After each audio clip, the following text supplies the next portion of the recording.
Bueno, de estrellas que se apagan o que por lo menos no iluminan como se esperaba en el debut mundialista, a otras que brillaron y con luz propia del nombre de Cristiano Ronaldo, a otros como el de Lionel Messi, Kylian Mbappé o Erling Haaland, Barak, para arrancar primero, pues con la exhibición de Messi, que está igualmente acompañada por la jugada del primer tiempo, que yo creo que no se puede obviar, que una cosa no quita la otra, que hay elementos a mi consideración para pensar que Messi podía haber sido expulsado del partido, pero que esa jugada no quita ni lo que hace después ni lo que ha hecho a lo largo de su carrera. Goleador histórico ya en Copas del Mundo, primer hat-trick con selección argentina, en su partido 200 igualmente, empatando récord de Klose. No sé cuánto más se puede decir de Lionel Messi. Es que todo sobra cuando se dice cualquier cosa de Messi. Se han empleado todos los adjetivos posibles y tenemos que reducirlo a que para el universo de Messi, donde solamente las reglas de Messi, de su carrera, son las que le avalan, en ese universo es totalmente normal lo que acaba de hacer, ¿no? Dentro de nuestro universo, el resto de la humanidad es algo que realmente no tiene nombre. A la edad de Messi, llegar a un partido de Copa Mundial, meter un gol, meter dos goles, meter tres goles, llevar el peso del partido ante un rival medianamente competitivo, ¿no? Claramente no estamos hablando de lo que se va a enfrentar a Argentina a partir de octavos de final. Sabíamos que la fase de grupos le había dejado un sorteo en el que Messi no iba a encontrar adversarios de un nivel mucho más alto que el que se enfrenta día a día en la MLS, ¿no? Si la duda es que Lionel Messi, ya jugando hace tiempo lejos de Europa, ante rivales que no le condicionan, en el escenario de una Copa Mundial no le va a favorecer. No, el escenario de una Copa Mundial, al menos de inicio, no es tan exigente, ¿no? Por más que Argelia es una selección que uno podría ponerla en la clase media del Mundial, ¿no? No es de las peores selecciones y aún así tampoco es una selección que va a poner realmente a prueba a Lionel Messi. Este Lionel Messi, a la edad que tiene, increíblemente te puede resolver partidos, te puede hacer golazos. Claro que podemos hablar si quieres, y como se ha hablado muchísimo de esa entrada, aquí como comentaba Alexis sobre Cristiano Ronaldo, se va a magnificar siempre lo que haga Lionel Messi, para lo bueno y para lo malo. Esa misma entrada de cualquier otro jugador hubiera pasado desapercibida, pero como fue Lionel Messi, ahora es un tema de debate, ¿no? Pero hubiera sido roja. En cualquier jugador hubiera sido roja, ¿no? ¿No es roja la jugada? Yo creo que no. Yo creo que no. Honestamente, con la amarilla se hubiera saldado. Podemos discutir por qué no le sacaron ni siquiera la amarilla. Quizás porque era Messi, ahí sí. Pero no creo ni siquiera que merezca, digo, cada quien. Pero tras una actuación como la que le vimos, podría ser un paréntesis, podría ser un agregado, ¿no? El de aquella jugada. Pero lo que define a Lionel Messi es una actuación a la edad que tiene inmensa, no por los goles, sino por cómo Argentina funciona y funciona muy bien y ha encontrado la manera de funcionar alrededor de un futbolista tan diferencial y tan único, ¿no? Porque lo que le define a lo largo de su carrera es eso, ¿no? La capacidad de jugar como juega y sobre todo la cantidad de años que lleva haciéndolo.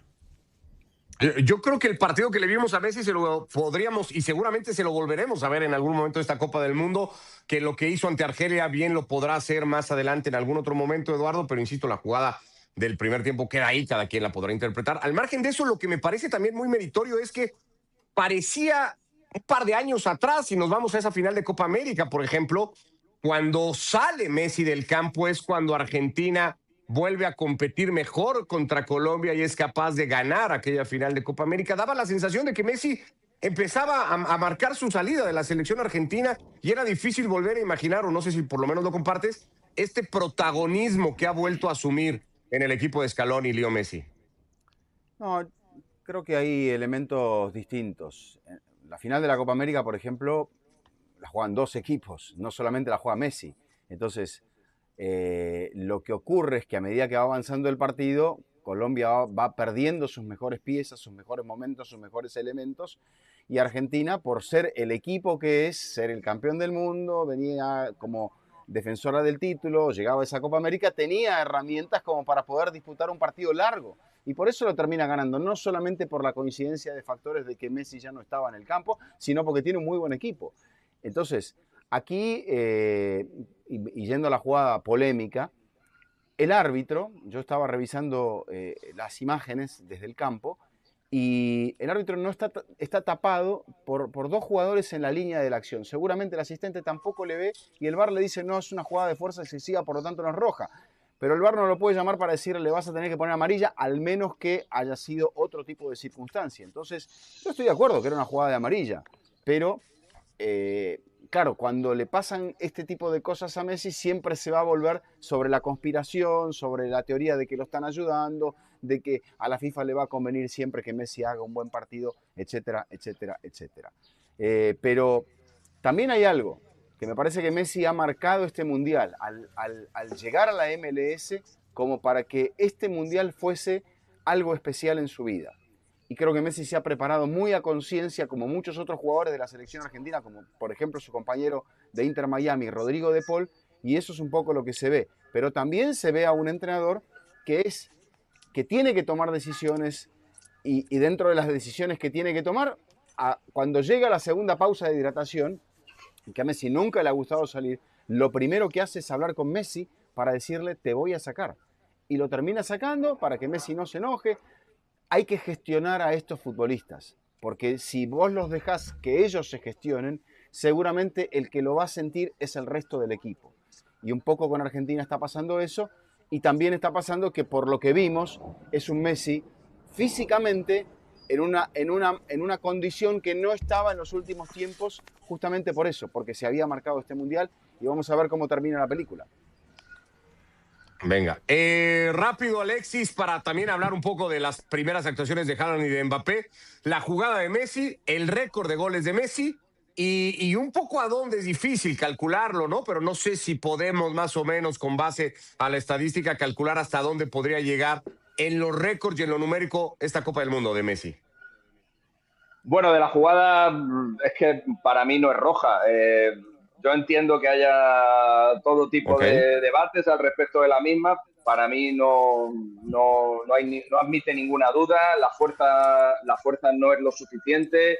El arrepentimiento es inmediato. Y luego hay una cosa que yo creo que de la que la gente no habla, pero que hay que tener en cuenta, y es el contexto. O sea, lo dijo una vez Vicente del Bosque y es una de las frases con las que yo más estoy de acuerdo, que es no se puede tratar a todos los jugadores de la misma manera, o la mayor injusticia es tratar de hacer lo mismo con todos. Hay jugadores que tienen un contexto especial y este tipo de entradas Messi las ha sufrido durante toda su carrera y rara vez le hemos visto quejársela, rara vez le hemos visto darse la vuelta, rara vez le hemos visto recriminársela a un contrario. Entonces yo creo que una vez Messi se equivoque, que una vez Messi haga una entrada totalmente involuntaria, que acabe con los tacos en el gemelo del rival, insisto, con un arrepentimiento inmediato, rápidamente levantó los brazos, que sí, que yo lo entiendo, que si le llaman del VAR lo echan, sí lo entiendo, Ricardo, que sí. Si el árbitro del VAR llama a Marciniak... Pero es que estás dando a entender que a Messi, como le han dado 100 patadas, pues puede pegar un día una. No, si te estás quedando... No, yo te he dado varios argumentos. Te he dicho, primero, que la fuerza no es excesiva.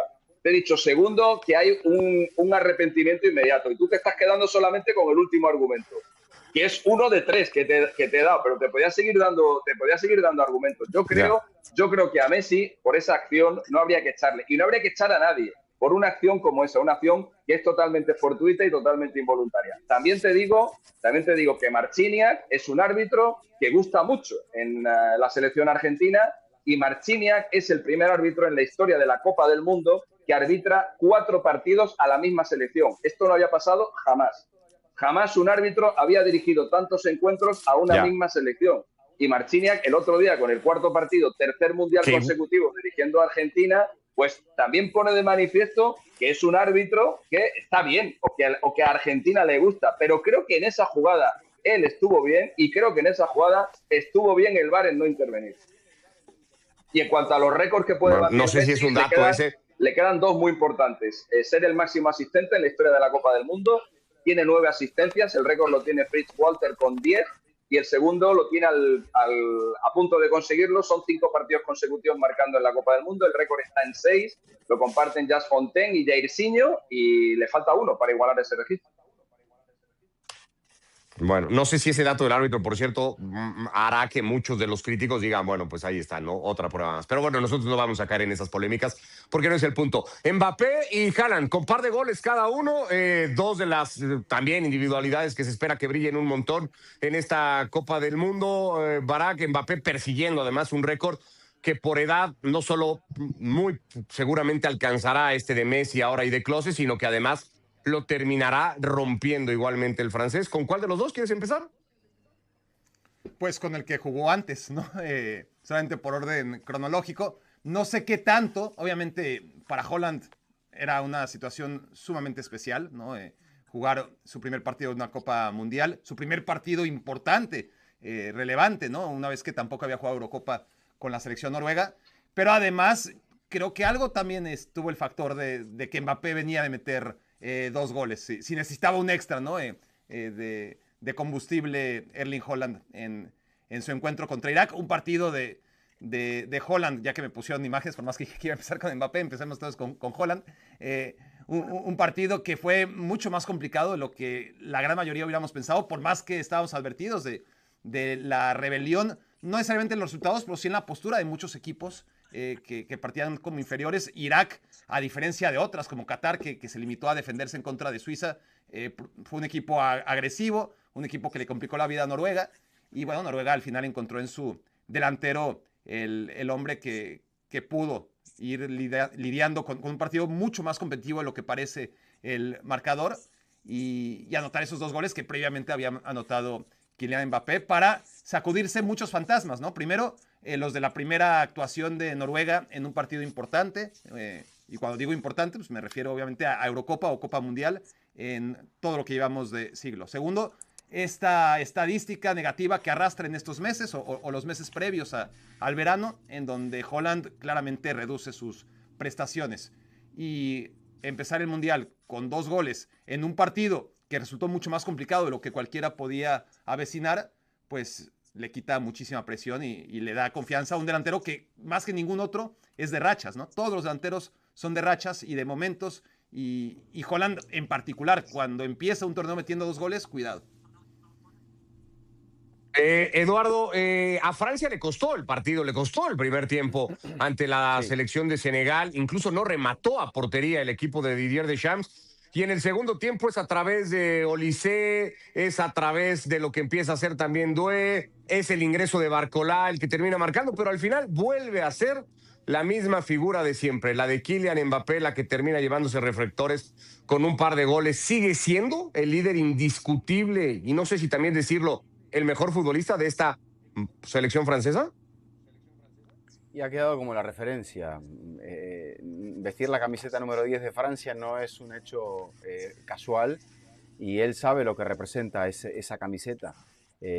No será la de Brasil, no será la de Argentina a esos efectos, pero me parece que Mbappé dice, yo soy el que va a llevar a esta selección hacia adelante y con ese grado de confianza me parece que él apareció en el partido y creo que apareció en una versión muy decisiva, jugando por el centro, que supuestamente es con mucha libertad, obviamente. Creo que Francia se aprovecha de lo que los jugadores vienen recibiendo de sus clubes, sobre todo Dembélé, sobre todo los que lo acompañaron en ataque, Olise, Doué, y la permuta de posiciones está a la orden del día, pero el rematador, por lo que se ve, es Mbappé. Y creo que en esa función, 14 goles en Copas del Mundo, y el rendimiento que ha tenido en Copas del Mundo Mbappé, me parece que yo creo que a la larga es el futbolista que está marcado a quedarse con ese récord que hoy, por el momento, solo por el momento, tienen Klose y Leo Messi. Veremos en qué termina todo esto. No sé si ya para cerrarlo y hablando de todas estas y de las estrellas que marcan el Mundial en lo individual y arrancando contigo, Alexis, ¿quién apunta tras la primera jornada? ¿Quién crees tú que va a ser el Balón de Oro, el mejor futbolista del Mundial? Hombre, si nos atenemos a lo que hemos visto en la primera jornada, para mí el que ha tenido la actuación más descollante ha sido Harry Kane.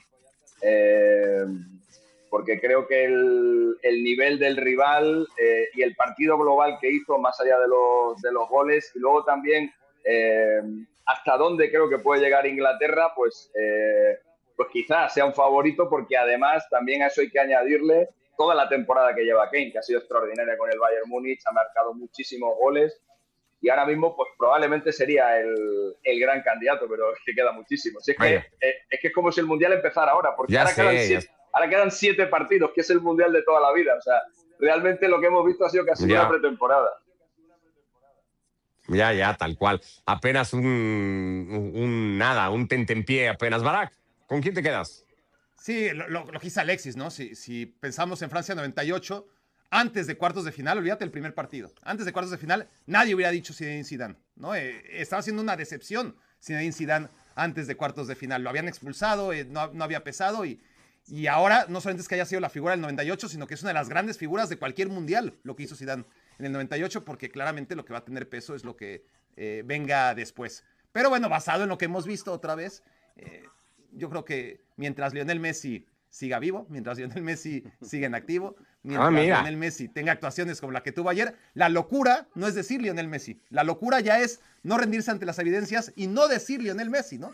Que al final Argentina, como dijimos, se tope en cuartos de final contra un rival superior y ahí sí veamos a un Lionel Messi que enseñe que por más que se llame Lionel Messi ya no le alcance y por lo tanto Argentina al no pasar de cuartos de final, pues Lionel Messi no será candidato a ser el mejor jugador del mundial, pues ya lo veremos. Pero ahora, visto lo visto, viendo la tabla de goleo, creo que la locura no es decir Lionel Messi, la locura es no decir Lionel Messi. Bueno, voto para Kane, voto para Messi. Eduardo tiene que ver igualmente desde lo individual, pero la proyección del colectivo, ¿no? Hasta dónde ve cada quien a determinada selección para hacer un ejercicio de estos. ¿Con quién te quedas tú? Yo me voy a quedar con Mbappé. Creo que ahí es un cabeza a cabeza entre Mbappé y Harry Kane, pero me parece que va por ahí, también por la estructura. No dudo de la estructura que tenga Messi, porque creo que Argentina puede ir recuperando gente, dándole ritmo a Julián Álvarez y quizás, no te digo que Nico González termine siendo Ángel Di María, pero me parece que puede encontrar en ese tipo de variantes, en los Simeone y demás, gente que no estaba en la pasada Copa del Mundo y que ahora, como hizo Scaloni, que se vayan revelando durante el torneo, porque también pasa por eso. En los mundiales terminamos viendo situaciones que antes no pensábamos, y Alexis puede mencionar muchísimas en la España campeona del mundo de 2010, por ejemplo. Bueno, pues veremos en qué termina todo esto. Por lo pronto, así ha arrancado la Copa del Mundo. Ya hemos visto las 48 selecciones a partir de hoy, jornada 2, y algunas cosas que ya podrían empezarse pues a encaminar hacia cierto sentido. Hasta aquí esta edición de Fuera de Juego. Alexis, Barak, Eduardo, como siempre, gracias, y nos seguimos reencontrando a lo largo de toda la Copa del Mundo para seguir repasando partidos, momentos y sobre todo esto, las actuaciones individuales que van dejando los mejores futbolistas del planeta. Saludos, señores, gracias. Abrazo. Hasta luego.